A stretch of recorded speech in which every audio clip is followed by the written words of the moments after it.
За бүгдийн нийтийн амгалан айлтгая. За менежментийн шинжлэх ухааны ориглууд бүх юм ярьж суучраас надад ярих юм нь үлдээгүй шахуу юм шиг болчлоо. Хэд хэдэн зүйл дээр би бас өөрийнхөө саналыг хэлье гэж бодсон юм аа. Батотхон гэдэг энэ бүсгүй диссертац одоо судалгааны ажил хийж байгаа шүү гэж над дээр хэдэн жилийн өмнөөс холбогдож хөрвдөгөө чамтай уулзмаар байна л гэдэг. Тэгээ сүүлдээ та гэжсэн чи болсон. Багшаа гэдэг байсан. Тэгээ сүүлдээ юу ч болсон мэдэхгүй. Тэгээд конторт ч очие гэдэг байсан. Контор байхгүй болсон. Гэрт чинь очноо хөө гэдэг. Гэрт ирдэг. Нэг ийм энэний цаана энэ эрдэм судлалын ажлын тэр сайхан нарийн хэлхээ уяас холбоос нэгтгэсэн юм шиг байгаамаа.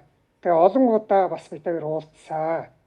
Энэ зөндөө одоо ярил хийм би. Зөвхөн би одоо яг энэ ухааныхаа талаас өөрөө бүдчиж яваа энэ салбарын талаас нь энэ бүсгүйтэй энэ мундаг доктортой бас ном хаилцах тийм болцоо надад олдоод ирсэн. Тэгээ би энэ дээр уулна бичээд ирсэн юм л да. Хэлэх үгээ. Ер нь энэ эрдэдүгөөгийн эрдэмтэнгүүд менежментийн ухаантангууд энэ толгойг нэлээд одоо ашигладаг. Майнмитийн тархины түгжээ бас бүрэн гүйцэд гараагүй байгаа. Энэ ухааны том урсгал бол өөрөө манлайлал гэдэг ойлголт. Маш төвөгтэй шинжлэх ухааныхын талаас задлан шинжилгээ хийх юм бол маш төвөгтэй гэдэг юм. Энд бол ухаантай оюуны бядтай хүн ер нь орондоо олон хүн энэ лөө орж чаддгүй юм шиг. Шинжлэх ухааныхын талаас шүү. Практик үйлдэл бол манайхан байгаа л да зөндөө байдаг байна. Нэг ийм юм харагддаг. За дараа нь энэ манлайлал гэдэг шинжлэх ухааны ойлголтыг тайлбарлах, түүний гүн утгыг ойлгох энэ талаар бол зөндөө юм хийгдсэн л дээ. Түрүүн Батхөрл хэллээ. Тэр 2004 онд би нэг жижигхэн дэвтэр хэвлүүлсэн.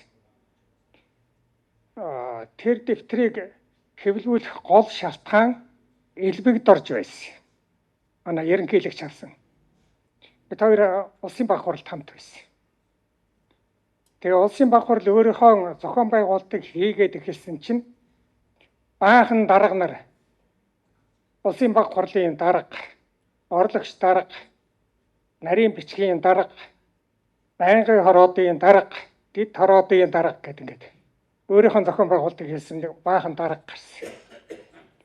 Тийм нэр томьёотой албан тушаалууд гардаг. Гэтэл манай элбэгдорж бид нар даргын бүгд найрамд тулсаас салах гэж ядаж явсан. Яагаар бид нар эргээд ийм олон дарга нартай болдгийг болохгүй. Энэ дарга гэдэг өгчээр нь хаанах юу вэ? Нэлээд тийм юутай гарч ирсэн л дээ. Сэжиглэнгүй байдлаар, хардангуй байдлаар харь үг мэт одоо тийм хүнд сонсогдохоор тэгээ тэр дотор энэ удирдах ухаан гэдэг юм руу одоо бас нэг ганц хоёр номын хуудас иргүүлсэн би гэдэг нэг балчир юмт хөргөдөг. Нэг мундаг хүн байсан Бярагийн Чимэд багш. Төрийн удирдлага, төрийн захиргааны удирдлагын хичээл их сургуульд заадаг байсан. Би хоёр дуугарч чадаагүй. Миний дуугарах гэж явраа байсан. Асуунгууд би доош харж. За Чимэд багшлаа да аврах байхтаа гэж бодсон. Чимэд багш юут дуугараагүй. Дарга гэдэг үгийн тайллыг авчих. Гэтэл Зардхангуй бид хоёрыг аварсан. Би ямар удирдах ухааны хүн биш дээ. Би түүхийн хөө. 17 дугаар зуунд 1700 хэд вэ юм уу? Тэгээ 18 дугаар зуунд халахын ноёдууд хуралдаад чуулган хийсэн. Халахын ноёдын чуулган хийжээ. Тэр чуулган дээр чуулган даргаан дотроос гаргаж ирээд тэгээд чуулган дарга гэдэг үг тэнд байсан байж. Тэгэхээр 200-300 жилийн одоо түүхтэй бид нар хэргэлдэг, өвгдөөс хэргэлдэг ийм үг юм байна гэд гаргасан л да. Тэгээ нэг сэтгэл амраа тэрнээс хойш тэр дарга гэдэг үг миний толгоноос салхаа байсан. Нэрээ энэ хаанаас гараад ирсэн? Тэрнээс мөн байсан юм үгүй юм уу? Нуус тавчоо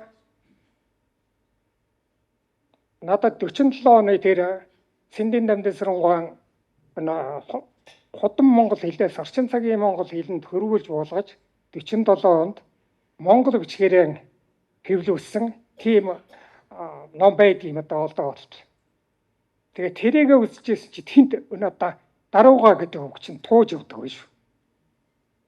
Гэр дарууга гэдэг үг. Миний баярлсан гэж. Би нэг шөнө нойргоо хонсон ш тэрийг яач.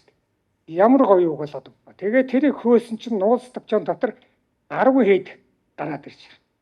Дарууга, даргач, даруулах, даруулан сахиулах гэд. Гэтэл нөгөө талд нь алтан тавч. Алтан тавч дээр нөгөөт чинь бас гараад ирж байна. За ингээд дарууга гэдэг үгийн үгтэй уг их сурвалж яасан болсон 30 гаруй үгтэй болчих. Хаана хэрэглээд байсан юм бэ энэ үгийг?